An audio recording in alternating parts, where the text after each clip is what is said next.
ماشاءالله. چطور شدم مامان؟ خیلی خوشگل شدی. اما چرا کفش اسپورت پوشیدی؟ پاشنه بلند میپوشیدی؟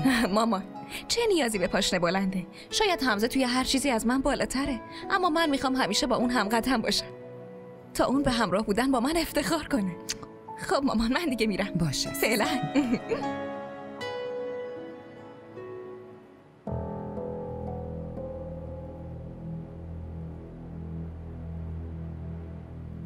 تو میدونی حاله؟ قدرتمندترین آدم توی دنیا کیه؟ کسیه که راز کسی پیشش باشه. من میخواستم میتونستم راز تو و خرمو به همه بگم، اما نه، اون بمب یه بار منفجر میشد.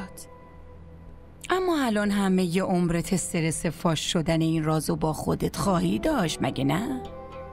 این خیلی بازی هیجان انگیزیه، خیلی هیجان انگیزه. رومی بیا اینجا دختر، بیا اینجا.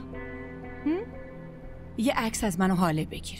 این که مادر نداشت، من مثل مادر بزرگش کردم. یه عکس باید داشته باشیم نه؟ یالا.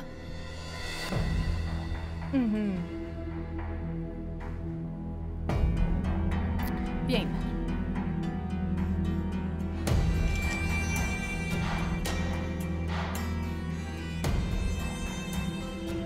مامان ببینم اینجا چه خبره؟ چیه؟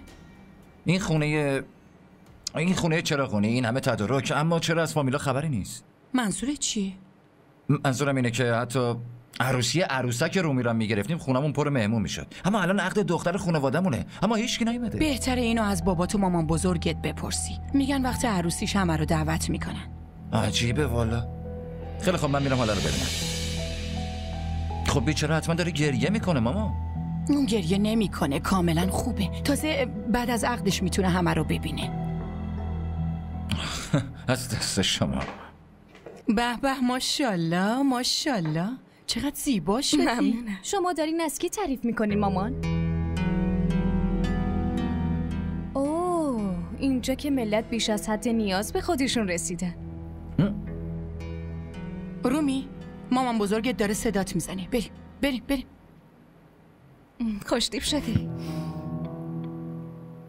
تو هم زیبا شدی. عروسی تو و سمین، این قرار از بچگیتون بوده که سمین عروس من بشه. چی شده؟ هیچی بریم.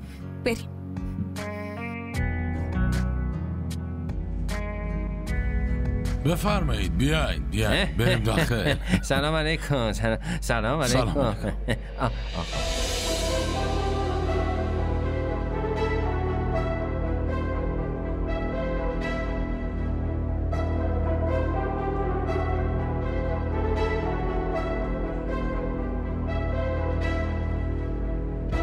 خیلی خوش اومدید. پسر من توی استرالیا زندگی میکنه.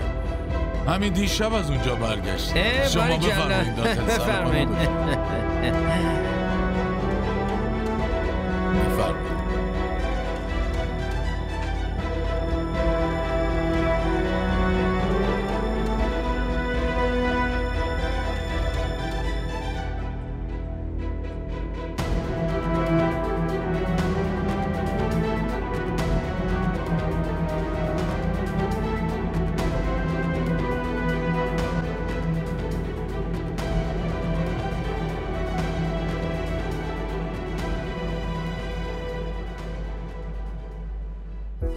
همراه ما باشید و فراموش نکنید که سابسکرایب کنید تا بهترین سریال ها را با دوبله فارسی از تلویزیون دیدی تیوی تماشا کنید.